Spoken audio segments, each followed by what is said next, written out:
Hello there everybody. Today we're going to take a look at this nice 2007 Ford Explorer Sport Trac. This was Ford's first mid-size pickup truck between the compact Ford Ranger and the F-150. Of course, it's based off the Ford Explorer. Shares a chassis, although I believe the chassis was lengthened a little bit. The Sport Trac was released in 2001, based off of the second generation Ford Explorer. And this generation Sport Trac, the second gen Sport Trac, was actually the first Ford truck and one of the first trucks in general to offer four-wheel independent suspension. They're actually fairly sought-after vehicles. It's not difficult to see why. It shares a lot of qualities from a lot of different vehicles. Up front, you look at the front, that is a four-door Ford Explorer with slightly modified rear doors. But you do still have a pickup truck bed. This truck bed, ever since the first gen Sport Trac, is a composite material. Many of these, I don't know if all of them, many of them did come with the tonneau cover, as you can see there. They also have a little tailgate cargo extender I'll show you in a moment. Those tail lamps are also shared from the, in this generation, they're shared from the F-150 flare side as well. I'll show you the key fob here. So standard Ford key fob and key at the time. Go ahead and hit the unlock button. I'll show you the interior. It is a Ford Explorer interior. I'm always, I'm fascinated by little quirks in vehicles, and I think these door handles are no exception. They're by no means bad. They're plenty ergonomic. They work well. They're kind of where your hand would already be there. Then you can use your arm to push the door open after opening it there. Starting to get some rain, but the rain is much needed, so I will continue on. This vehicle has 116,000 miles, and you can see that the interior is held up fairly well. This was also originally a government vehicle, which I was not aware until this, that the government purchased Sport Tracs. And the reason I mention that is it has these nice vinyl floors, which I think is neat, that actually say Sport Trac. I'm a huge fan of vinyl floors. That saves a lot of hassle with cleaning. These seats, of course, fold down. Behind here is a little, see if we can get it there. There we go. It's a little dusty. The lady that we took this in on trade from, she used this to off-road a lot. And with that four-wheel independent suspension, I'm sure it did great. So those seats do fold down there. Behind there, as I showed you, a little storage behind the other one, just kind of a space for the jack and stuff. Interesting shift knob, again borrowed from the Ford Explorer that this whole vehicle is based off of. Got a little tray compartment up there. Moderate and I'd say average size glove box. This does have an auxiliary jack for audio and a mid-sized center console storage. It does have cruise control on the steering wheel, and probably being a government vehicle, it didn't come with it, but I believe this area could have been for steering wheel audio controls, which I love. This vehicle does have, even though it's, you could say is the base model being the government, it does have your little door keypad there that a lot of Fords have, which is a nice touch if you're like going swimming or for whatever purpose you'd find this useful. And you don't want to bring your keys, you can actually lock your keys in the vehicle safely, and then using the keypad you can gain access to the vehicle again without needing your key or key fob.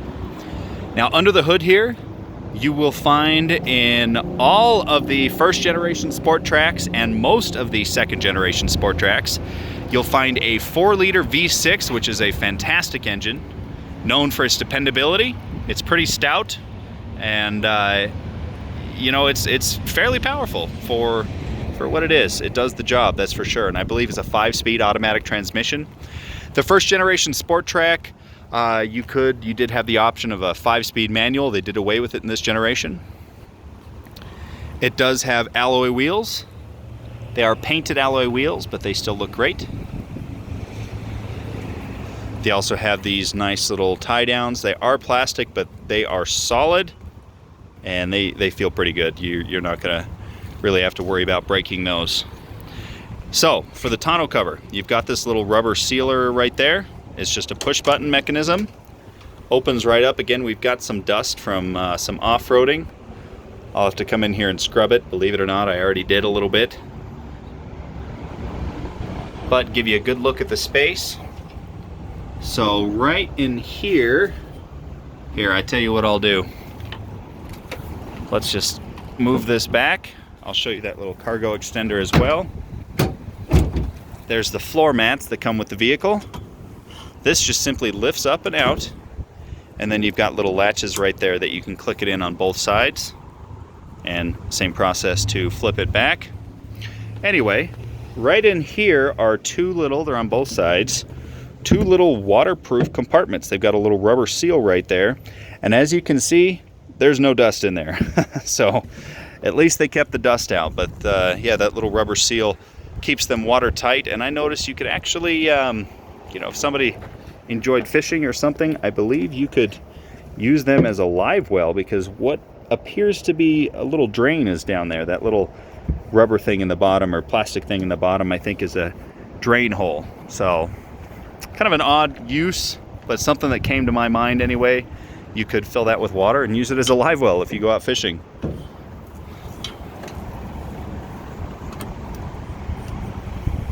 Close this, and again, just like that, to remove it, there's little metal tabs, little clip that you would undo. Closing process, nothing fancy.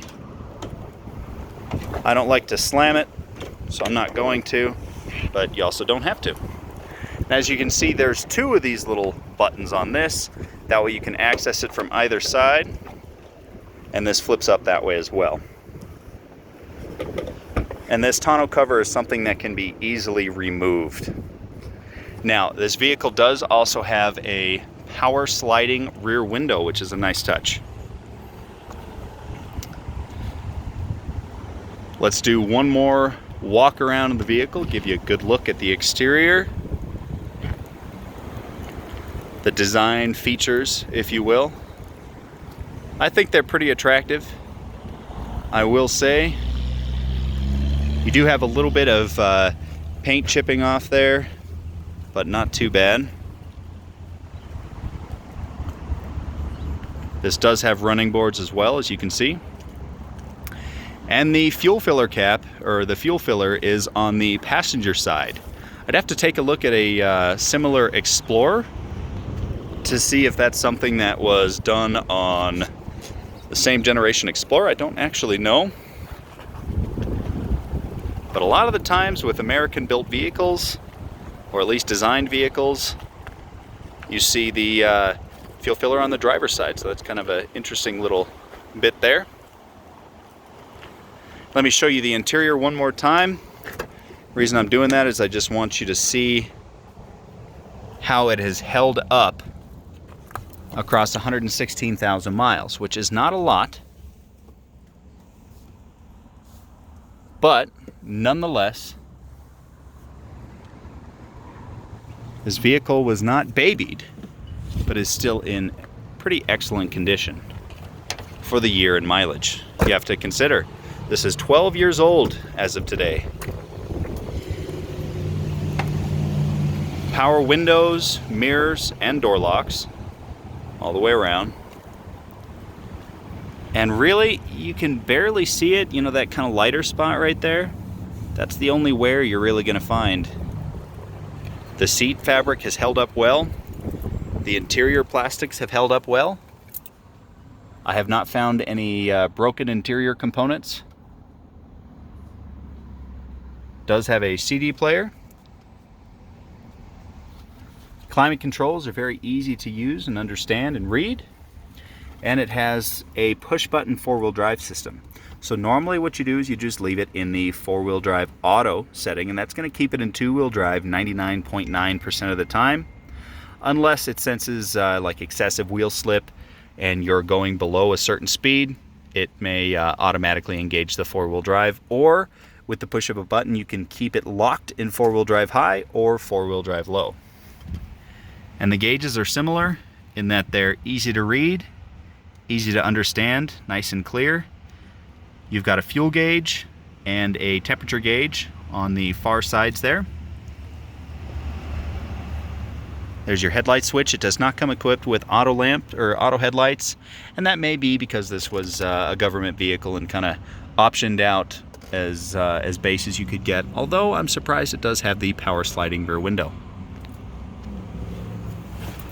Alrighty, so that was a good look at the 2007 Ford Explorer Sport Trac.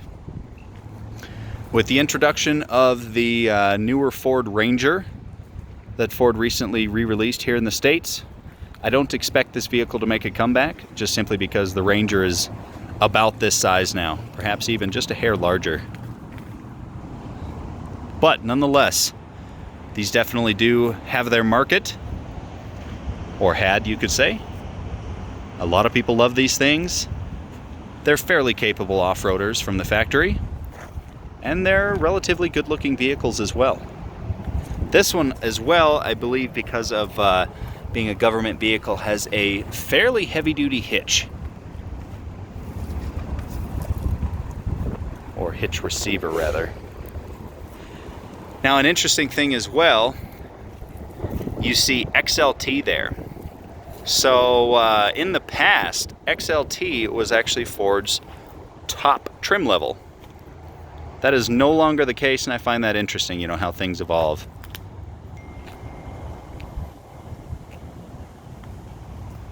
And as you can see up there too, those roof rails have little slots in them on the inside. You can put little moving mechanisms in there to reposition cargo up there. And there's a look at the 2007 Ford Explorer Sport Trac. Thank you for watching the video, and stay tuned for the next vehicle.